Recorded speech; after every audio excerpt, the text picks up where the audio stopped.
On a le droit d'emmerder Dieu. On n'est pas obligé de l'emmerder, mais on a le droit. Quelle est la définition de la laïcité? La liberté d'expression, ça sert pas à grand chose si c'est pour dire ce que les gens ont envie d'entendre. Ouais. Et vous dites une formule, vous dites les croyances qui ne peuvent pas être critiquées sont des croyances faibles. Charlie Hebdo fait son travail de bousculer tous les tabous, tout ce qui est sacré, de les interroger. Et plus on est du côté des croyances, moins on est du côté des hommes.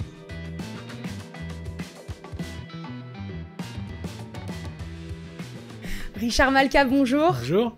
Je suis ravie, plus que ravie, honorée, je dirais même, de vous recevoir dans Conversation avant la fin du monde.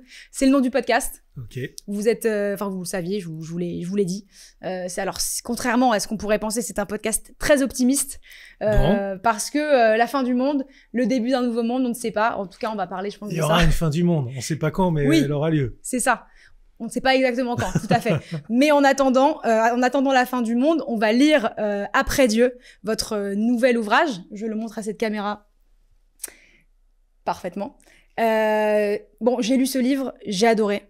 C'est la raison pour laquelle, évidemment, je vous invite. J'ai envie qu'on parle ensemble de laïcité. J'ai envie qu'on parle ensemble de liberté d'expression, évidemment. Vous êtes le plus grand ambassadeur, je pense, français de ces thèmes-là.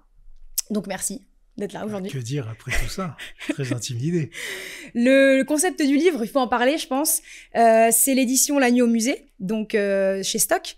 Les auteurs de cette édition vont dans un musée de leur choix.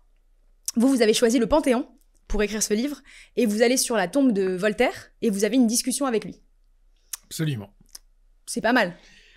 Ah, c'est assez inoubliable. En fait, le concept, c'est que l'éditeur vous demande de choisir n'importe quel musée au monde et puis il se débrouille pour que vous y restiez une nuit. Et de cette nuit, il doit sortir un livre. Et je voulais quelque chose qui fasse sens pour moi. Je me voyais pas parler de Picasso ou de Magritte. Et donc, j'ai pensé au Panthéon. Pourquoi le Panthéon? Parce que Voltaire, qui symbolise le combat acharné de toute une vie, et plus que n'importe qui d'autre, contre le fanatisme religieux. Et évidemment, ça me parle un peu. Complètement, puisque vous êtes évidemment l'avocat emblématique de Charlie Hebdo. On va en reparler tout au long de ce podcast, donc c'est parti. Je voulais commencer ce podcast par un petit fait d'actualité, et je voulais savoir ce que ça vous évoque. C'est la nouvelle collection de t-shirts de Kanye West, que je pense que vous n'avez pas loupé. Heureusement, j'ai vu ça ce matin. Ah oui, c'est vrai. Donc pour rappel, Kanye West a sorti une nouvelle collection de t-shirts avec tout bonnement des croix gammées, qui vend 19,99 € d'ailleurs. Ouais. Le prix est important, je trouve. Qu'est-ce que ça vous évoque? Qu'est-ce que vous avez ressenti quand vous avez vu ça? Alors, faut bien comprendre qu'on est dans un régime de liberté d'expression complètement différent du nôtre. C'est le premier amendement. Donc, en fait, en faisant ça, il fait pas un délit. Ouais. On a du mal à le comprendre, nous. On a du mal à le croire. Mais aux États-Unis, on a le droit de se balader avec un t-shirt avec une croix gammée dessus.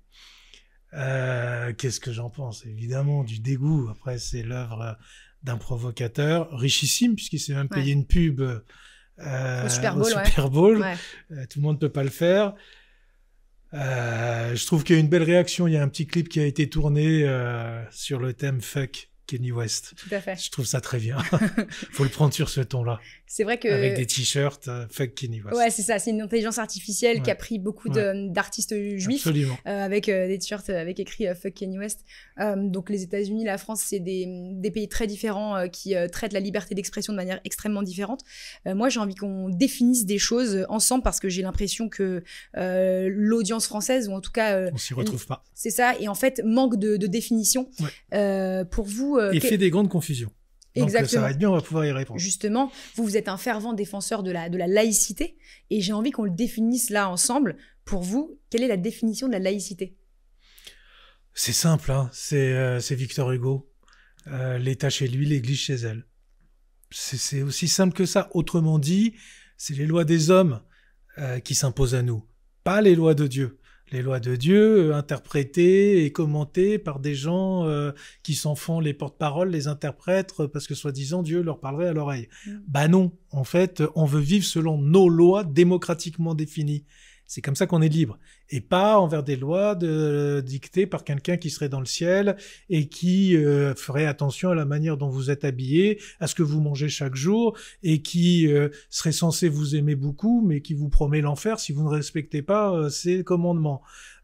la religion, ça a toujours été un instrument de pouvoir aux mains des hommes.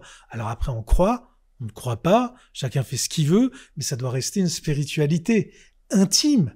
On se l'applique à soi-même. On n'essaie pas d'en faire un dogme que l'on voudrait appliquer au monde entier et imposer aux femmes de porter tel vêtement et aux hommes de ne pas manger ceci, de ne pas boire, de ne pas fumer ou de faire le ramadan s'ils n'ont pas envie de faire le ramadan. Chacun fait ce qu'il veut sans l'imposer aux autres et en respectant les lois des hommes. Parce que sinon, et c'est ça la laïcité, c'est pour ça que ça a été inventé, c'est pour vivre ensemble. C'est ce qu'il faut bien comprendre. C'est pour répondre aux guerres de religion qui ont ensanglanté ce pays. Après, je vais vous laisser parler. Mais pendant des siècles. Et c'est parce que s'il y avait les chrétiens, il y avait les protestants, chacun voulait sa loi, et donc c'était des confrontations et des bains de sang. C'est comme ça que ça finit quand il n'y a pas de laïcité. Donc à un moment, on a dit, les religions, c'est dans le personnel, c'est dans l'intime, mais la sphère publique, elle est neutralisée. Et c'est comme ça qu'on vit ensemble. C'est comme ça qu'on évite les guerres de religion. Aucun de nous n'a ramené sa religion dans le domaine public. C'est aussi simple que ça. Et on en parlait au début du podcast. Les États-Unis, c'est pas un pays laïque. Non. La France, c'est un pays laïque. La France, c'est un pays laïque. La France, c'est un pays laïque. La France, c'est tout à fait un pays laïque. En quoi c'est un pilier, justement, de la République française, la laïcité ? Eh ben, c'est justement parce que vous employez le bon mot, celui de république. Ouais. Il y a des démocraties qui ne connaissent pas, qui connaissent d'autres systèmes, le communautarisme plutôt que l'universalisme. Donc on peut tout à fait être une démocratie sans être une république. Ce que la République a en plus, précisément, ce sont des valeurs républicaines comme la laïcité. C'est ce qui fait la différence. On a le droit d'avoir chacun une culture, pas la même que celle des États-Unis, qui est quand même un pays sécularisé. Alors il n'y a pas laïque, mais il est sécularisé. Lui aussi, moins que nous, mais lui aussi met la religion à l'écart normalement des choses publiques. Alors c'est relatif, les évangélistes ont un grand poids, et quand on revient sur la liberté des femmes, et en particulier le droit à l'avortement, c'est toujours une pulsion religieuse. En rapport avec tout à fait la Bible, ils jurent évidemment, sur la Bible quand ils sont élus. Encore un bon exemple de ce que on ne veut pas, de ce que les lois religieuses s'opposent aux libertés humaines. C'est juste ça, la laïcité. C'est dire ça n'a pas à rentrer en ligne de compte. Et donc, voilà, il y a des pays qui sont plus ou moins laïques. La laïcité à la française, elle était appliquée en France et en Turquie. En Turquie, quasiment plus qu'en France, puisque on interdisait le voile, y compris à l'université. Et puis, c'était vraiment très durement appliqué pour rentrer dans la modernité telle que l'avait voulu Atatürk. Et donc, il y a à peu près plus que la France qui applique ce régime-là. Mais je trouve ça magnifique. C'est la singularité qu'on apporte au monde. Il faut se battre. C'est une utopie, c'est un idéal. C'est ça, la République. C'est les Lumières. Et les Lumières, c'est la laïcité. Et ce qu'a apporté Voltaire et Hugo et Jaurès et tous ces pères fondateurs et la Troisième République dans son ensemble, Gambetta et tous les autres, c'est la laïcité. On s'est battu pour que la religion catholique, ça a été dur, il a fallu envoyer l'armée, reste dans ses églises. Et maintenant, on n'oserait plus le faire à l'égard d'une autre religion parce qu'on est culpabilisé. Mais c'est d'abord pour les musulmans éclairés qu'il faut se battre. Pour Boualem Sansal, qui est enfermé en Algérie, pour tous ces intellectuels, tous ces hommes du peuple, toutes ces personnes qui veulent vivre libre, qui veulent boire de l'alcool si elles en ont envie, qui veulent ne pas faire le ramadan sans être tuées, comme c'est arrivé à Bordeaux, si elles en ont envie, qui veulent pouvoir s'embrasser dans la rue, si elles en ont envie, ce qui n'est pas possible dans les pays arabes, qui veulent avoir tous les droits qui n'existent pas dans les pays où la religion est d'État. Et en particulier le droit de ne plus avoir de religion. Parce que dans ces pays-là, si vous dites je suis apostat, je renonce à ma religion, j'en change, vous finissez en prison. Voire c'est la peine de mort dans 12 pays. C'est précieux en fait, ces droits-là. Faut pas se laisser impressionner. Faut se battre pour les conserver. Pour tout le monde. Et là, en ce moment, justement, c'est tout l'objet du livre. Vous et d'autres, on se bat, j'ai envie de dire, pour garder cette laïcité et l'avoir au top de nos valeurs. Mais en quoi elle est menacée aujourd'hui en France ? On voit bien qu'elle est contestée, ça fait déjà très longtemps. Elle est contestée parce que parce que la gauche l'a un peu, une partie de la gauche en tout cas, pas toute la gauche, mais une partie de la gauche l'a abandonné, alors que c'était historiquement elle qui était porteuse de ce principe, qui s'opposait à l'Église catholique. Et elle l'a abandonné. Alors après, ça a été récupéré par la droite, et puis récupéré par l'extrême droite. Et à partir de ce moment-là, eh ben, évidemment, tout devient beaucoup, beaucoup plus compliqué. La même chose se passe, même si le mouvement est moins abouti, sur la liberté d'expression. Alors quand ces valeurs traditionnellement de gauche sont abandonnées, la gauche disparaît telle qu'on l'a connue. Parce qu'en fait, elle n'a plus d'ADN. Et pourquoi la gauche a cessé de défendre ces valeurs qui faisaient son ADN? Parce qu'elle s'est sentie coupable. Et c'est vrai que c'était compliqué. Elle s'est sentie coupable parce que c'était l'islam. Et l'islam, c'est en même temps une religion d'oppression, comme toutes les autres religions, mais c'est aussi la religion de personnes qui sont oppressées et qui viennent de pays qui ont été colonisés avec toutes les horreurs de la colonisation et qui vivent des discriminations qui sont incontestables en France. Et donc, il y a ce malaise, cet embarras qui a été de se dire « Ah, mais on peut pas être aussi dur qu'on l'a été à l'égard de l'Église catholique, à l'égard de l'islam, puisque c'est la religion des oppressés. » Et c'était là l'erreur fondamentale. On peut tout à fait garder un discours de vigilance et de méfiance à l'égard de systèmes d'oppression, le fait religieux en lui-même, qui s'oppose aux libertés humaines, qui les restreint, qui les écrase, qui nous enferme, qui vont dans le sens de l'enfermement communautaire, qui empêche les gens de s'élever, de prendre l'ascenseur social, et en même temps être aux côtés des discriminés et des oppressés. On peut faire les deux. C'est pas du tout contradictoire. Être contre les religions d'oppression et se battre contre les discriminations vécues par les personnes. On en revient à la même distinction. On est du côté des hommes, pas du côté des croyances. Et plus on est du côté des croyances, moins on est du côté des hommes. Belle punchline. J'aime beaucoup. Justement, donc, par rapport à ça, comment on concilie la liberté d'expression dans un pays où il y a énormément de croyances religieuses et il y a une pluralité de croyances religieuses? En acceptant d'être blessé. C'est comme ça. En acceptant d'être offensé. En acceptant d'être offensé, en acceptant d'être heurté. C'est vrai que c'est la définition de la Cour européenne des droits de l'homme de la liberté d'expression. C'est tout ce qui heurte, qui choque, qui blesse. Ce qui, en fait, n'est que ce que disait Orwell. La liberté d'expression, ça sert pas à grand-chose si c'est pour dire ce que les gens ont envie d'entendre. Ouais. Ça, vraiment, autant s'en passer. Non, précisément, c'est fait pour ça, la liberté d'expression. C'est pour vous bousculer, pour que je vous dise peut-être ce que vous n'avez pas envie d'entendre. Et puis, ça va peut-être vous blesser, vous offenser. Et moi, je suis offensé tous les jours, hein, par plein de choses. Mais bon, parfois, ça me fait réfléchir. Et puis, des années plus tard, je me dis, tiens, ils ont peut-être raison. Ça m'oblige à penser contre moi-même, à pas rester dans mon confort intellectuel. Mais c'est ça la vie en société. On est exposé à l'autre, dans l'altérité, et puis en débat, et puis on n'est pas des petites choses. Enfin, ça va, c'est pas grave en fait. Il y a plus grave dans la vie que des propos qui vont un peu vous bousculer dans vos croyances. Et vous dites une formule, vous dites les croyances qui ne peuvent pas être critiquées sont des croyances faibles. Faibles. Bah bien sûr. Si vous êtes tranquille avec vos croyances, bah vous acceptez que l'autre dise n'importe quoi ou dessine ou caricature. Qu'est-ce qu'il en a à faire? Franchement, il a créé l'univers et puis il irait regarder les dessins de Charlie Hebdo toutes les semaines. Non mais qui peut croire ça? Et risque. Il est un peu au-dessus de ça s'il y a un créateur. En fait, c'est les hommes qui ont des croyances faibles et qui sont donc très susceptibles et ne supportent pas qu'on remette en cause les croyances parce que c'est abolir l'illusion.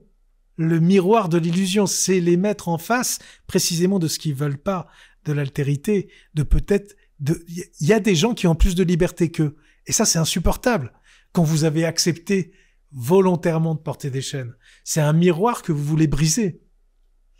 Et par ailleurs, c'est jamais gratuit les caricatures. C'est ça que je voudrais aussi faire comprendre.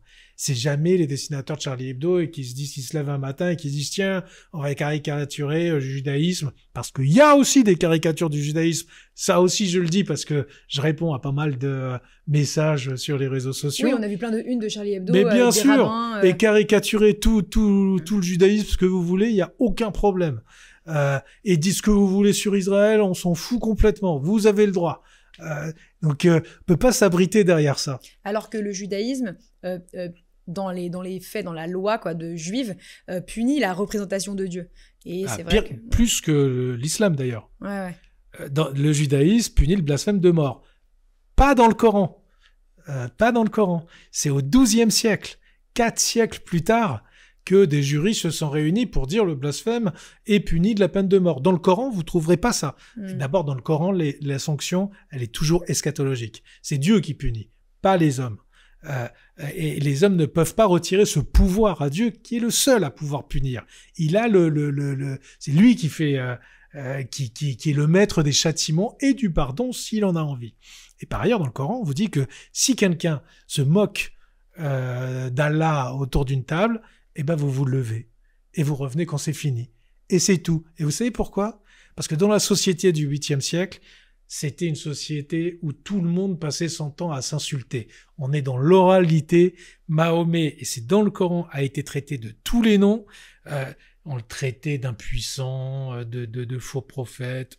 S'il avait fallu tuer tous ceux qui se moquaient de lui, on aurait tué tout le monde. Mais on revient un peu à cette société peut-être où tout le monde s'insulte sur les réseaux sociaux. Alors c'est pas de l'oralité, mais c'est de l'écrit. Mais tout le monde peut effectivement critiquer les autres, déverser un peu sa haine. Là, on voit avec les annonces de Mark Zuckerberg, Elon Musk, Donald Trump que on libère encore plus, on va dire, la parole sur les réseaux sociaux en ne modérant plus les commentaires, les mots qui peuvent heurter chacun. Justement, vous êtes un fervent défenseur de la liberté d'expression. Vous en pensez quoi de ça, de ces mesures-là? Ça illustre très très bien notre débat. En fait, il n'y a pas d'absolu. Et la liberté d'expression elle-même peut être dangereuse et dénaturée et travestie. Et je n'ai jamais plaidé pour une liberté d'expression absolue. Encore une fois, les idées sont libres, hein. Et même les idées complotistes, le mensonge n'est pas punissable, parce que sinon il faudrait mettre les 3/4 de l'humanité en prison. Donc ça c'est le débat. Par contre, on respecte les personnes. Et on menace pas de mort. Et on n'injurie pas. Et on commence pas une phrase par sale pute. Parce que c'est comme ça qu'on les commence, toutes les phrases. Alors j'en ai défendu des gens qui étaient menacés de mort, qui ont fait l'objet de cyberharcèlement. C'est systématique. C'est toujours pour dire bonjour, on dit sale pute. Et puis voilà, donc non, on fait pas ça. Parce que là on injurie. Ça, c'est pas permis. Et ces réseaux ont besoin d'être régulés. Et je suis pour la régulation des réseaux sociaux. Pas pour interdire les idées de circuler, même les pires, mais pour interdire l'injure, les menaces de mort, l'incitation à la haine, l'antisémitisme, le racisme. Je crois que le livre, il se résume dans une formule. Je l'ai relevé, vous allez me dire si vous êtes d'accord. Sérieux, hein. Ouais, vraiment. Ouais. Après, je vais vous citer plein de citations et vous allez les commenter si vous le souhaitez, bien sûr. Vous dites « Aujourd'hui, c'est l'État qui protège et le peuple qui demande des restrictions de la liberté d'expression. » J'ai trouvé ça assez fort parce que c'est vrai qu'il y a une espèce de renversement de valeur. Complètement, parce que pendant des siècles et des siècles, les hommes et les femmes se sont battus pour pouvoir simplement dire ce qu'ils pensaient. Et pour ne pas avoir enlevé son chapeau lors du passage d'une procession, le chevalier de la barre a été exécuté. Condamné à mort, exécuté avec le traité de la tolérance de Voltaire cloué sur la poitrine. Chevalier de la barre qui est le dernier... Condamné à mort pour blasphème. Avant, je dirais... avant Charlie. Avant Charlie. Et pendant 250 ans... Tout à fait. Donc c'est, avant Charlie Hebdo, avant Samuel Paty et tout cela, c'est le Chevalier de la Barre qui est la dernière personne à avoir été condamnée à mort pour blasphème, en fait. Absolument. Voilà, c'est ça. Et donc, une fois que les hommes ont obtenu ces libertés, cette liberté d'expression, les choses se sont retournées. Aujourd'hui, c'est l'État et la police qui protègent la liberté d'expression, alors qu'avant, le roi et sa police la réprimaient. Et par contre, c'est le peuple qui avant se battait pour en avoir plus, qui maintenant, partie de ce peuple, se bat pour en avoir moins, sous la terminologie de respect. Et moi, je vais dans les écoles et dans les lycées, et on me dit, ah non, parce que le respect, ça s'applique qu'à la religion pour eux. Je dis, ah non, monsieur, là, la religion, c'est respect, hein, on peut rien dire. Et vous avez des mouvements, et malheureusement, je dois le dire, des mouvements d'extrême droite comme d'extrême gauche qui se rejoignent pour une limitation de la liberté d'expression sur tout un tas de sujets. Ça, c'est le début du totalitarisme, en fait. On n'y gagne jamais rien.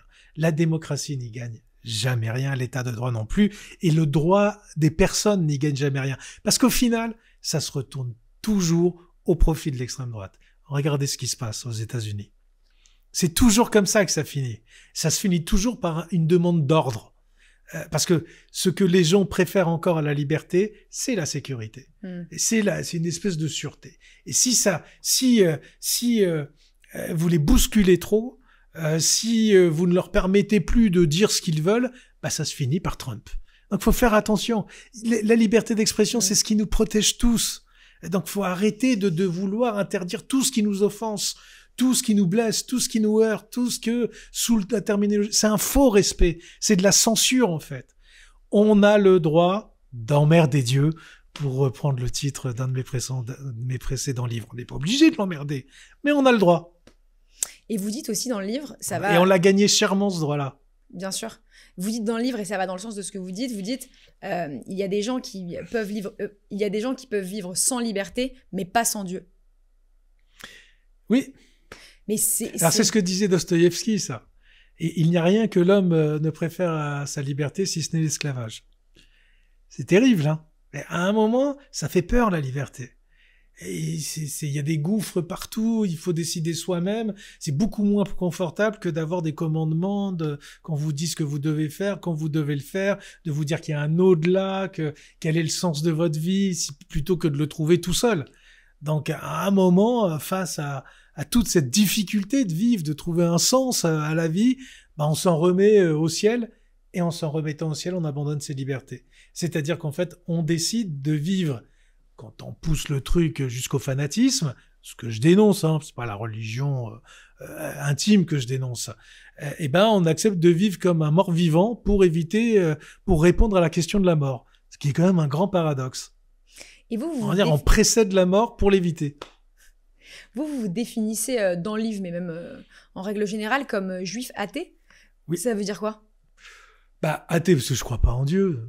Comme ça, à la limite, parfois, je le regrette, parce que c'est plus simple, encore une fois, mais j'arrive pas à y croire. Donc, c'est comme ça. Et juif, parce que culturellement, j'ai été élevé comme ça, mais je suis aussi arabe, et puis je suis aussi français, et puis je suis plein de choses.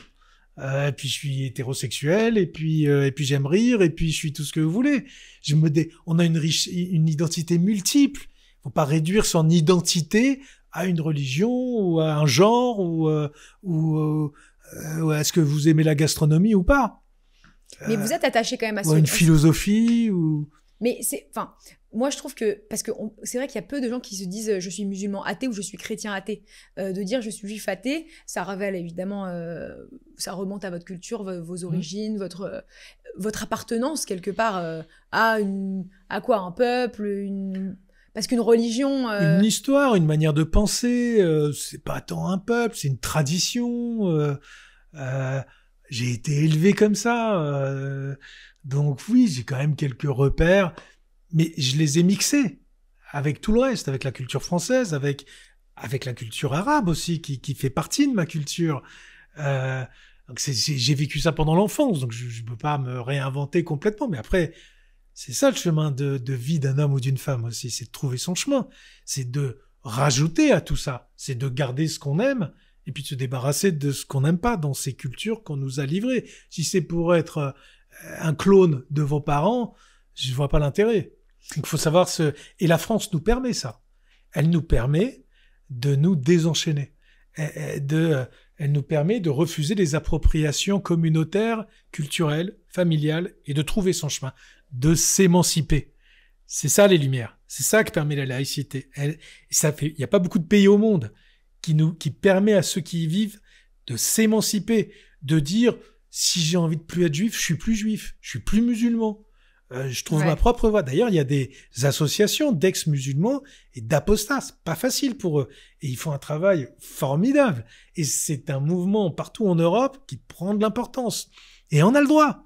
Et il n'y a pas de raison que les musulmans soient les seuls à ne pas avoir droit de ne plus être musulmans ou d'être musulmans mais pas pratiquants et de pratiquer exactement comme ils veulent. Moi, la question d'identité, elle m'intéresse particulièrement. Il y a ce débat, cette querelle, entre guillemets, entre les universalistes et les intersectionnels. Vous parlez d'identité dans le livre et vous dites même qu'il faut penser contre chacune de ces identités, en général non choisies. C'est un impératif pour ne se laisser écraser par aucune. Ouais. C'est ça, c'est démonter en fait chacune de ces identités et n'en laisser gagner aucune sur les autres. Me méfie des juifs qui veulent m'approprier. C'est comme ça, c'est plus fort que... Il y a un truc communautaire, mais dans toutes les communautés. Je les aime, mais je m'en méfie. Parce que je ne veux... Et depuis tout petit, en fait, je me suis toujours méfié de ça. Parce qu'ils me voient comme juif. Et je suis plus que ça. Et parfois, je ne suis pas ça. Et c'est moi qui décide quand je le suis et quand je ne le suis pas. Et je voudrais que tout le monde pense comme ça, en fait, de toutes ces identités. Parce que c'est une liberté. Et c'est plus facile de se libérer ou de se libérer d'une identité quand on est juif plus que musulman ou plus que chrétien. C'est sûr. Mais à chaque fois que j'entends quelqu'un, précisément, dans la communauté musulmane, ça se fait beaucoup, dire mon frère, ma sœur, dit mais faut se méfier de ces gens-là. Non, t'es pas mon frère, t'es pas ma sœur. Le fait de dire mon frère, ma sœur, c'est pour t'empêcher de penser librement. Déjà, c'est pour créer un lien de domination. C'est pour te dire tu n'as pas le droit de penser autrement parce que tu es mon frère ou tu es ma sœur. Ça, je sais pas, il y a un truc qui m'étouffe en fait. Ça m'empêche de respirer. Et je suis très sensible à tous ces petits mots, toutes ces petites phrases, tous ces petits gestes qui disent aux autres, qui veulent restreindre les libertés de l'autre, qui veulent... C'est des jeux de pouvoir, de domination, en fait. C'est de l'emprise, pour reprendre un mot qui est beaucoup utilisé. Il n'y a pas pire que l'emprise religieuse. Alors là, pour le coup, on rejoint le combat féministe. Parce qu'il n'y a pas pire ennemi du féminisme que toutes les religions. Et de la cause LGBT, et évidemment, tout ça, bien sûr. Dans 72 pays, l'homosexualité est punie soit de mort, soit comme un délit grave. Ces 72 pays, c'est pas dans les pays laïques et sécularisés. Et vous parlez de prosélytisme aussi, et vous dites « Mais si l'État ne contrôle pas les religions, ce sont les religions qui le contrôlent. Si le prosélytisme n'est pas encadré, c'est un cancer qui métastase en violence, en aliénation des esprits, en soumission des corps. » Donc comment l'État peut contrôler le prosélytisme? Mais c'est ça que je combats dans le fait religieux. Encore une fois, c'est pas la religion, philosophie, morale, éthique qui est devenue pour beaucoup ce qui est pratiqué, quelles que soient les religions. Je combats le prosélytisme, encore une fois. Et qu'est-ce qui combat le prosélytisme? Précisément, c'est la laïcité. C'est l'arme de l'État pour combattre le prosélytisme. Pour le cantonner dans les lieux de culte, mais pas ailleurs. Il y a un bon exemple de l'imitation du prosélytisme en France, enfin dans l'histoire française, on va dire, c'est bien le judaïsme, puisque dans le passé, le judaïsme était prosélyte, mais en France en tout cas, c'est Napoléon qui régule en fait tout ça. Oui. Alors honnêtement, ça n'a pas été très compliqué. Les Juifs étaient très contents de se faire reconnaître un statut, des droits, une égalité, parce que l'idée c'était tous les droits aux Juifs comme personne, aucun droit comme nation. Ouais, ça. C'est la fameuse phrase. Tout est dit. Tout est dit dans cette dichotomie-là. Tout aux individus, tout en tant qu'individu, rien en tant que nation. Ouais. C'est ça l'universalisme. Ah, c'est la définition de l'universalisme pour vous? C'est ça. Ouais, c'est ne pas se voir au travers de ces différences. On a tous des différences. Si je peux choisir de les investir, mais si je les investis trop, je ne vais plus me définir que par mes différences. Je préfère voir ce qui fait que nous nous ressemblons, vous et moi. C'est-à-dire 99,9% de ce que nous sommes, c'est identique. Après, vous êtes une femme, je suis un homme, on a des différences, c'est très bien. Vous êtes de telle religion, moi d'une autre, ok. Mais d'abord, on est des êtres humains. Donc, on a les mêmes besoins, on a les mêmes, la même humanité, on partage ça. C'est ça l'universalisme, c'est de se regarder tous comme étant des êtres humains partageant une même condition humaine. Puis chacun avec ses petites différences qui font autant de richesse. qui font la diversité. Ça, c'est sympa d'être dans la diversité. Mais si on se définit uniquement par ces différences, alors plus rien ne nous rassemble. Et comment on fait peuple? Comment on fait pour vivre ensemble ensuite? Non, on se confronte. Chacun est là avec son petit drapeau, je suis ceci, je suis cela. On en a tous. Tous. Ouais. Et on fait tous partie de minorité. C'est un choix, en fait. C'est un choix que vous faites. De vous définir soit comme une minorité, soit pire, comme une victime. Parce que ça, vous vous en sortez plus jamais. Et ça, vous n'avez plus aucune chance de vivre heureux. Bah, on l'entend partout, la victimisation de telle et telle minorité. Ça, c'est On est quelque tous chose qui est victimes. très à la mode, en réalité. Tous. On a tous vécu des drames dans nos vies. On fait tous partie d'une minorité. Si vous vous définissez que... Alors, c'est plus compliqué pour certains que pour d'autres. Parce que les discriminations sont pas les mêmes pour tous. Mais enfin, moi, je sais pas, on m'a appris, et franchement, je viens d'un milieu vraiment très, très, très modeste, sans rien, sans aucune facilité, de parents immigrés, d'une religion très minoritaire, de parents qui vraiment n'avaient pas du tout les codes. J'avais plein de raisons de me définir comme étant une minorité victimisée. Je ne veux pas. Parce que, et puis Charlie Hebdo, et puis la tragédie. Je refuse. Tous les gens de Charlie refusent d'être considérés comme des victimes. Jamais de ma vie, pas un jour, quoi qu'il m'arrive, je ne voudrais me définir ainsi, parce que c'est le chemin du malheur. Vous vous enfermez. Il arrive des drames. Il arrive qu'à un moment, on soit victime. Mais pas toute sa vie. C'est pas un statut pour la vie. Sinon, on n'a plus aucun moyen de retrouver de la joie, du bonheur, de l'allant, de l'allégresse, de l'exaltation, de l'empathie pour l'autre. On s'enferme. Vous dites une phrase aussi, moi, qui m'a beaucoup marquée. Je vais me faire des amis encore. Non, mais... c'est très bien. Vous dites une phrase qui m'a beaucoup marquée. Moi, j'ai une parole libre, hein, fallait pas m'inviter. Qui est anéantir un oppresseur sans que le peuple en soit plus éclairé, c'est prendre le risque d'une tyrannie pire que la précédente. Est-ce que vous n'avez pas le sentiment que c'est vrai que les politiques actuelles, ce qui se passe à peu près, dans plein d'endroits dans le monde, c'est ce qu'on est en train de faire. On anéantit l'oppresseur sans vraiment avoir une politique d'éclairage, d'éducation sur les populations. C'est Condorcet, en fait, qui disait que fallait faire gaffe dans le combat contre les religions, parce que si le peuple n'était pas éclairé avant d'abattre les religions, il pourrait choisir pire. Et cette idée-là, on la retrouve d'ailleurs chez Voltaire aussi, et chez tout un tas de philosophes. L'idée, c'est que on peut pas remplacer la religion par rien. Ça marche pas. Il faut une autre transcendance. Et l'histoire en donne quelques exemples. Ceux qui ont voulu remplacer la religion par le communisme, ou pire encore le maoïsme, les Khmers rouges, ça a donné pire que tout encore. Donc, évidemment, et la religion, ça structure aussi l'humanité, j'en ai conscience.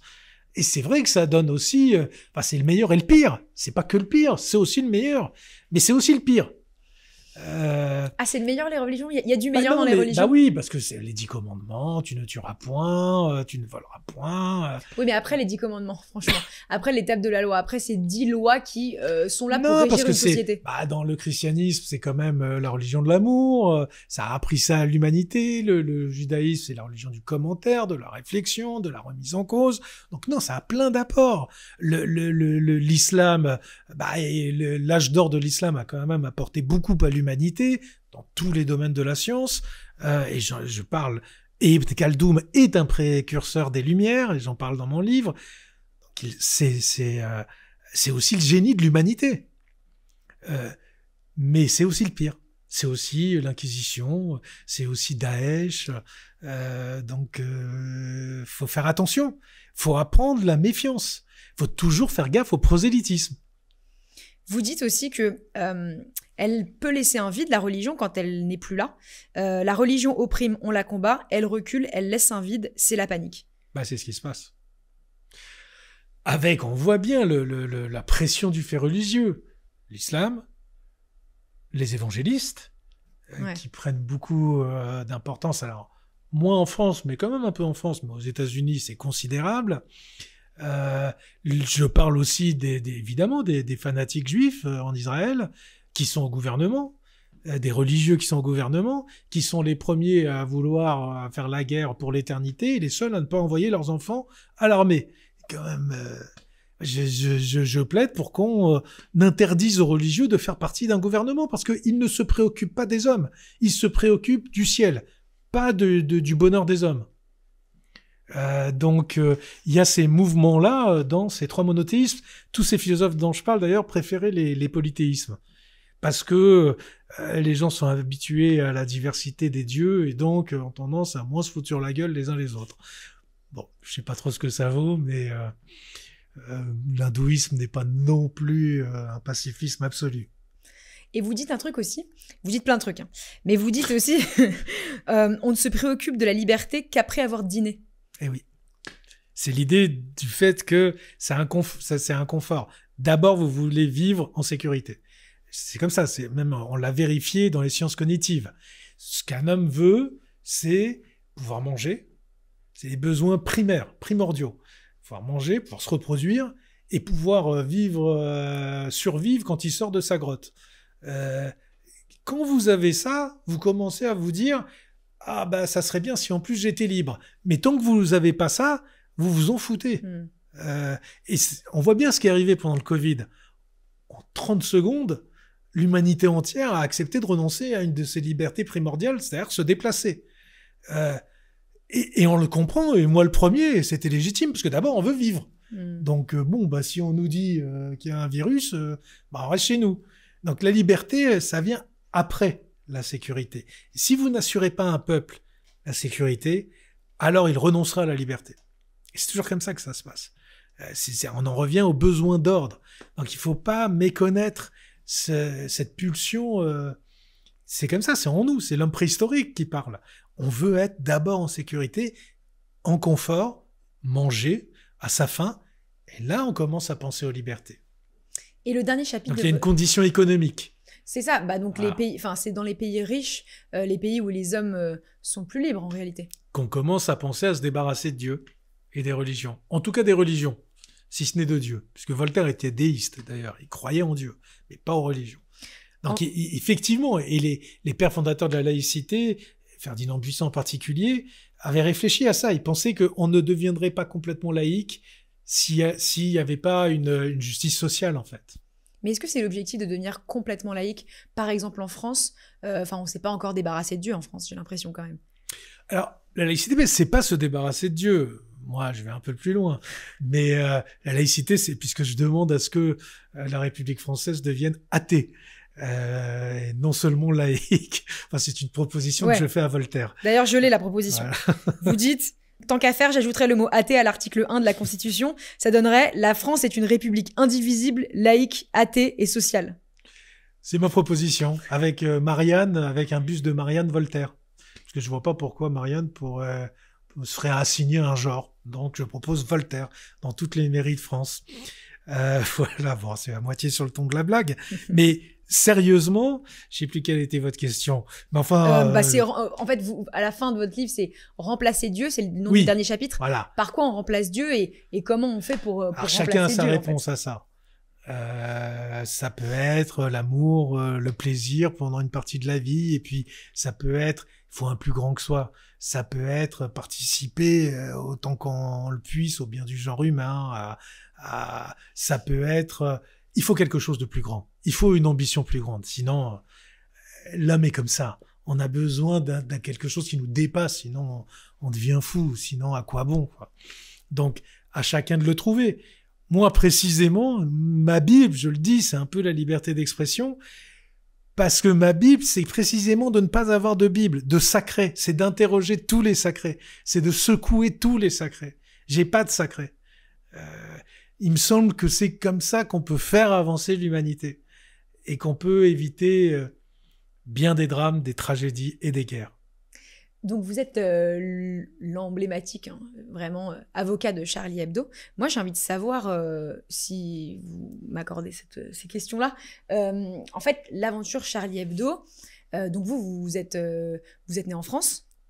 Vous faites vos études de droit, vous devenez avocat. Comment vous rencontrez Charlie Hebdo, la rédaction, les gens de Charlie? J'étais tout jeune, hein, j'avais 23 ans. Je venais de devenir avocat, j'étais avocat depuis 6 mois. Faut savoir que quand on est tout jeune avocat, en fait, on n'est rien du tout. On sait rien, on comprend rien. C'est un métier, il faut vraiment des années pour commencer à le maîtriser. Et donc, c'est moi qui faisais la permanence du cabinet en juillet-août. J'étais vraiment tout jeune avocat et je vois débarquer Cavana, Renaud, qui était au début de l'aventure, Cabu, Wolinski, à mon cabinet. Enfin, pas à mon cabinet, au cabinet dans lequel j'étais un tout petit jeune collaborateur. C'était l'ancien cabinet de Georges Kejmad. Et parce que ils viennent de relancer Charlie et ils ont déjà un procès en contrefaçon sur le titre même Charlie Hebdo. Ah. Et donc, ils viennent me voir parce qu'ils ont des référés en urgence. Moi, je ne connais rien à ce domaine-là. Mais je sais pas, le courant passe. Ils décident de me faire confiance au cabinet où j'étais. Et c'est comme ça que commence l'aventure. Et moi, j'ai le même âge que Charb, que Luz, que Rhys, à 1 ou 2 ans près. Et donc, on va grandir ensemble.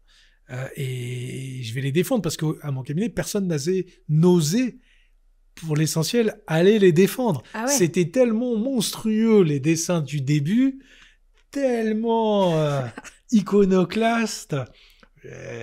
Les premiers dessins qui étaient poursuivis, moi j'y allais, alors vraiment la fleur au fusil, mais je me rendais même pas compte, quoi. Et puis j'y allais, je défendais. Ah, donc dans votre cabinet, il y avait... Même aujourd'hui, j'oserais plus le faire. Il faut vraiment laisser ça à des jeunes qui vont avec l'audace des débuts. Parce que personne dans le cabinet dans lequel vous étiez ne voulait y aller, les défendre, c'était trop parfois abusé, un peu gênant, quoi. Et vous, ça vous... Donc moi, j'étais super heureux d'y aller. Et donc voilà, 7 ans plus tard, je suis parti, j'ai fondé mon propre cabinet et Charlie m'a suivi. Ah ouais. Parce que des liens très forts s'étaient noués. Et puis c'est devenu ma famille, au-delà du travail. Vous êtes devenus amis. On s'est choisi comme tribu, pour le coup. Ça, je l'ai ajouté à mon identité, par exemple. Oui, on est devenus amis, on allait en week-end, en vacances. Ah oui, une vraie bande de potes, quoi. Une vraie bande de potes, des histoires d'amour, de tout, la vie, quoi. Et vous les avez donc, vous les défendez toujours, vous les avez défendus pendant toute votre carrière. Il y a eu combien à peu près de procès intentés à Charlie Hebdo? Oh là là. Que vous avez couvert en plus? Ça fait 33 ans maintenant que je les défends, c'était en 1992, hein. Ça fait un bail. Il y en a eu des dizaines et des dizaines, je sais pas, une centaine. Ah ouais. Alors beaucoup au début, beaucoup contre toute la galaxie Front National. À l'époque, c'était pas le Rassemblement National, c'était le Front National. Ça, c'était pendant la première décennie. Et les satellites du Front National, et en particulier une association qui s'appelait La Griffe, ouais. Association générale de respect de l'identité française et catholique, un truc comme ça. Donc des catholiques intégristes, liés au Front National, dirigés par un des membres du bureau politique du Front National. Et là, j'ai eu une dizaine de procès contre eux à chaque fois qu'on dessinait des évêques, de papes, des dessins sur la religion catholique. Très dur, puisque je m'en souviens d'un de Rhys, où pour protester contre les commandos anti-avortement, il avait fait une double page, ou une page, en incitant les lecteurs de Charlie à aller pisser dans les bénitiers. Et illustrant ça de l'image et déféquer dans les églises, de faire des commandos anti-église, quoi. Et je l'ai gagné jusqu'à la Cour de cassation. Donc j'en ai eu comme ça des dizaines, mais on n'a pas fait le 10e de ça sur les autres religions. Et quand on faisait ça sur les catholiques, tout le monde rigolait. Et la gauche était à fond derrière nous. Et nous, on n'a pas compris du coup. Il y avait pas vraiment de menace, je dirais, physique. Honnêtement, non. Non, on avait des procès à la limite. Je peux pas m'en plaindre. Ça, c'est le mode de résolution normal des conflits dans une démocratie. Bon, ils nous embêtaient, ça coûtait de l'argent. Mais jamais je ne contesterai la légitimité de personne à faire des procès. C'est comme ça qu'on résout les problèmes dans un état de droit. Mais non, j'ai jamais eu à ce moment-là, non. Honnêtement, ni du Front National, ni de la galaxie catholique intégriste. J'ai jamais eu de menace. Et donc, vous avez couvert une centaine de procès. Enfin, vous avez plaidé, en fait. À chaque fois, vous plaidez, c'est vous qui plaidez ou vous avez maintenant une team vraiment dédiée? Non, j'ai une collaboratrice qui plaide. Ouais. Et puis, au début, c'était les autres personnes de mon cabinet qui plaidaient aussi. J'en ai plaidé les 2/3, disons. Et c'est quoi le souvenir peut-être le plus marquant alors, je dirais avant la tragédie des attentats contre la rédaction, le souvenir le plus marquant en procès. Les Maigret gèrent la ville. Alors, il y en a C'est deux. quoi ça? Alors, c'était les Maigret gèrent la ville. C'était quand Bruno Maigret est devenu maire de Vitrolles. En fait, non, il pouvait pas. Je pense qu'il avait été déclaré inéligible, donc c'est sa femme qui est devenue maire et lui était le maire consort. Et Luz décide de faire un hors-série de Charlie Hebdo, donc 80 pages de BD, uniquement consacré à la gourde et au petit rat, comme ça qu'il l'est dénommé. Et à chaque case de ces 80 pages, par exemple, quand Bruno Maigret se réveillait, il mettait du dentifrice sur sa brosse à dents en forme de croix gammée. Le coq de Vitrolles, il faisait Cocorico Hild. Et tout était comme ça. Et donc, ils font un référé d'horreur et pour interdire la publication de la BD, et ils perdent. Vraiment, on a créé à ce moment-là la jurisprudence sur le droit à la caricature avec d'autres, mais ça y a largement contribué. Et au final, à la cour d'appel, j'arrive à faire juger qu'en fait, ça les rend presque sympathiques. L'accumulation de gags à force, voilà. Et la cour juge de cela pour les débouter et pour les condamner à des dommages-intérêts que je ferai exécuter sur Bruno Maigret par un huissier. Comme je suis un peu facétieux, j'ai choisi Maître Cohen pour aller chercher l'argent chez Bruno Maigret. Donc voilà, celui-là a été très drôle. Et puis le deuxième auquel je pense, c'est au moment où Bruno Maigret, précisément, quitte le Front National pour faire une OPA sur le parti, il y a un procès entre les deux, entre Jean-Marie Le Pen et Bruno Maigret, chacun revendiquant de s'appeler la titularité du mot Front National, du titre Front National. Et avec Charlie Hebdo, c'est eux qui le font, ils décident de déposer la marque. Ils se rendent compte que ça n'a jamais été déposé à l'INPI, Front National. Et donc, on dépose, Charlie Hebdo dépose la marque Front National à l'INPI. Ah bon? Et donc, moi, je m'invite au procès, je fais une intervention volontaire, et je dis, mais non, mais vous battez pas entre vous, ça appartient à Charlie Hebdo. Ah, c'est énorme. Et j'ai été jugé recevable au tribunal, plus à la cour d'appel. L'idée, c'était de restituer ce titre au Front National, mouvement de résistance très important, communiste, pendant la Seconde Guerre mondiale. Ah, il y avait un autre truc qui s'appelait Front National. Ah, énorme. Et après quoi, vous leur avez vendu, genre, comme non, un nom de domaine? Après, ça n'a pas prospéré. Ok, ah ouais, très fort. Donc oui, on a vécu des bons moments de rigolade. Et donc oui, ça se marrait en audience. Ça se marrait tout le temps. Quoi, les juges, pas les procureurs, mais genre les juges, c'est ça, ça se marrait un peu? Ah oui. Alors, ils le montraient pas trop, mais c'était sous cap. Mais oui, c'était drôle. C'était léger. On était dans l'irrévérence.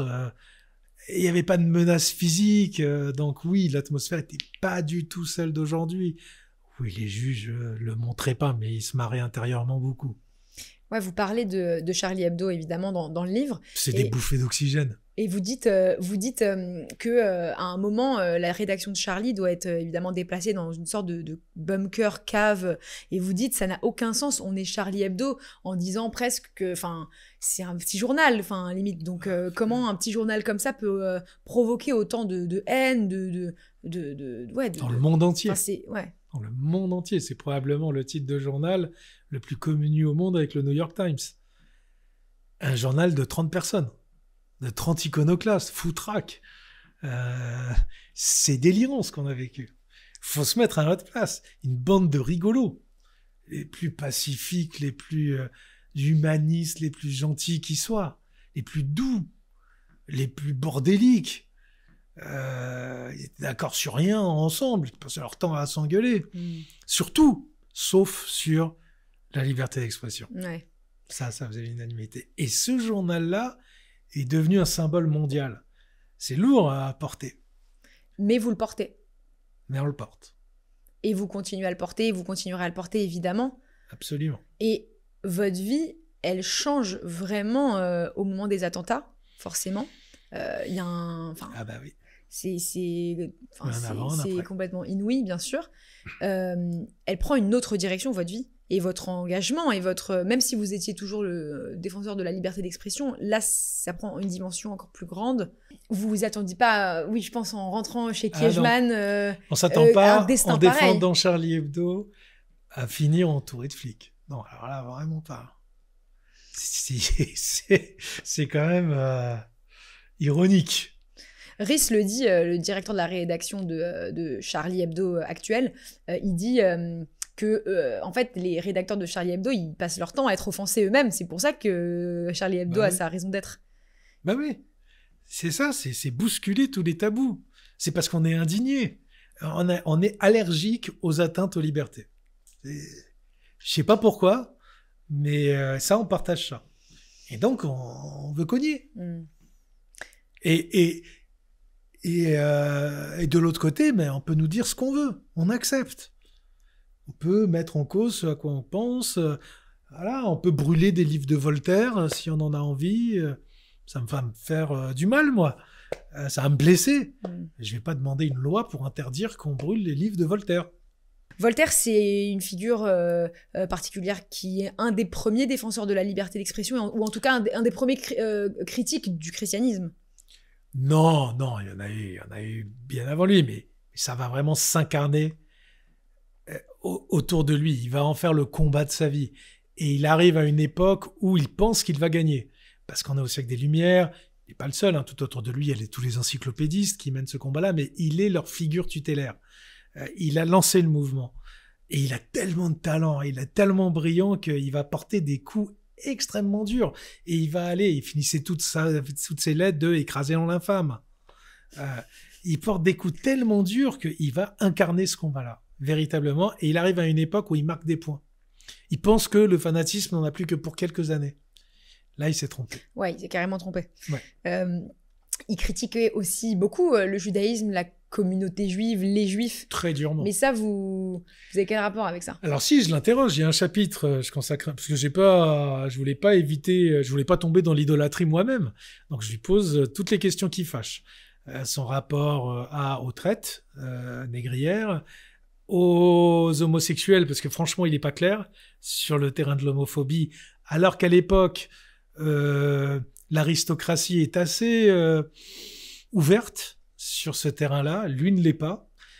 Et puis, ses propos antisémites, parce qu'il y en a. Alors, c'est complexe, parce qu'il faut distinguer ses propos anti-judaïques, parce qu'il considère qu'en fait, les juifs ont enfanté le christianisme. Et donc, il en veut au judaïsme d'avoir enfanté le christianisme, parce que lui, son obsession, c'est le christianisme. Il ramène tout à ça. Donc déjà, et ça, il a le droit, et c'est exactement la distinction que je faisais, il critique le judaïsme, mais il dérape du judaïsme aux juifs. Mais dès que quelqu'un, et là, il est dans l'antisémitisme, sauf que dès qu'un juif, en l'occurrence un banquier qui s'appelle Pinto, lui écrit une lettre en lui disant « mais c'est pas bien ce que vous avez écrit dans le dictionnaire, dans votre dictionnaire philosophique, parce que vous globalisez, faites des amalgames de comportements que vous attribuez à tous les juifs », immédiatement, Voltaire lui répond, lui écrit en lui disant « oui, vous avez raison, je m'excuse. D'ailleurs, je vais changer dans une prochaine édition mon livre. Et puis, en fait, moi, je m'en fous que vous soyez juif, mais soyez philosophe. » Et en fait, c'est ça qu'il veut. Il veut que les gens soient d'abord réfléchissent par eux-mêmes, qu'ils continuent à être de la religion qu'ils veulent, mais qu'ils pensent par eux-mêmes. Et là où le judaïsme lui pose un gros problème, et c'est vraiment intéressant, c'est que c'est le contraire de ce à quoi il croit. Lui, il croit en Dieu et il veut se débarrasser des religions. Or, le judaïsme, il constate, et il n'a pas tort, qu'en fait, c'est quasiment une religion sans Dieu. Et il dit, mais qu'est-ce que c'est que cette religion où les grands prêtres peuvent ne pas croire en la pérennité de l'âme, en l'immortalité, et ils peuvent quand même être grands prêtres, mais par contre, on lynche ceux qui mangent pas kasher. Et en fait, c'est un peu ça le judaïsme. La question de Dieu, il a même pas de nom. On sait pas comment il s'appelle. L'incarnation n'existe quasiment pas. C'est l'éthique, en fait. C'est une morale. C'est un ensemble de règles de vie. C'est un peu la religion des hommes, je dirais. C'est-à-dire Bah, de y a régir ça. une société. Il y a un moment, Dieu a créé, après il se barre. Ouais. Et c'est aux hommes qui sont responsables de leur D'ailleurs, devenir. il se repose. Il y a cette idée-là. Il fait une sieste quand même. Et il s'oppose. Et d'ailleurs, c'est dans le dialogue d'Abraham et de Dieu au moment de Sodome et Gomorrhe. Quand Dieu dit, il y a que des corrompus ici et des débauchés, je vais supprimer tout le monde, Abraham l'engueule. Il dit, mais c'est ça ta justice? Toi, l'Éternel, c'est ça l'exemple que tu veux nous donner? Tu es les justes avec les injustes, les vertueux avec les courageux, et Dieu recule. Il dit, d'accord, ok, si j'en trouve 50, je tuerai pas. Et Abraham continue à l'engueuler, en disant, quoi? Et s'il y en a 40, tu vas les tuer aussi. Et à chaque fois, Dieu baisse. Pour finir, il dit, je sais plus, si j'en trouve 2 couples, je supprime, sauf qu'il les trouve pas. Donc ça se finit mal. Mais donc, il y a ce dialogue. C'est un dialogue. C'est l'homme, déjà, dans la Bible, dans l'Ancien Testament, on montre que l'homme s'oppose à Dieu, dialogue avec lui. C'est pas, je prends les commandements et puis soumission. C'est un échange, en fait. Et au bout d'un moment, Dieu est censé aller s'occuper d'autre chose. Et c'est les hommes qui sont responsables d'eux-mêmes. C'est ce qu'il faut essayer de faire, en fait. Que les hommes soient responsables d'eux-mêmes. Bah oui. Et de les rendre philosophes. Comment on les rend philosophes? Comment En fait, qu'est-ce que vous avez à dire aux jeunes religieux? Voilà. C'est les jeunes, on va dire, des hommes, des femmes, entre adolescents qui sont hyper pieux. Qu'est-ce que vous avez à leur dire? Vous avez le droit d'être pieux, vous avez le droit d'être tout ce que vous voulez, mais soyez laïque. Soyez laïque. Ne cherchez pas à l'imposer à qui que ce soit d'autre qu'à vous. Ça, c'est pas bien. Vous empiétez sur autrui. Et même pas vos enfants. Et vous, quel est votre Dieu? La liberté. Et ouais, ça devrait tous être notre Dieu, les gars. C'est un Dieu exigeant aussi. Ouais, c'est un Dieu exigeant. C'est un Dieu pas facile. Faut se battre pour lui, j'ai l'impression. Faut se battre, parfois faut être seul. C'est pas simple, mais ça fait des vies riches. Au moins. Merci beaucoup. Merci à vous. Merci Richard Malka, vous revenez quand vous voulez, les prochains livres, les prochaines histoires, les prochaines conversations. Voilà. Si ça se trouve, dans pas longtemps. Avec plaisir. Merci. Merci à vous. Merci à toutes et à tous d'avoir écouté mon podcast Conversation avant la fin du monde. C'était Julia Layani. Si vous avez kiffé ce podcast, n'hésitez pas à faire plusieurs choses. La première, mettez 5 étoiles. La deuxième, taguez le podcast en story. Bon, ça, vous n'êtes pas vraiment obligé, mais en vrai, ça peut grave m'aider. Enfin bon, t'as compris. Et surtout, abonnez-vous au podcast sur la plateforme que vous utilisez. Et si c'est Spotify, mettez un commentaire. Ou tout simplement, vous m'envoyez un DM sur Instagram, sur le compte Conversation avant la fin du monde ou Julia Layani, pour me faire vos petits retours parce qu'ils sont hyper précieux pour moi. Et surtout, merci à vous tous. Je vous promets de faire de mon mieux pour sortir un épisode toutes les semaines. Bisous love.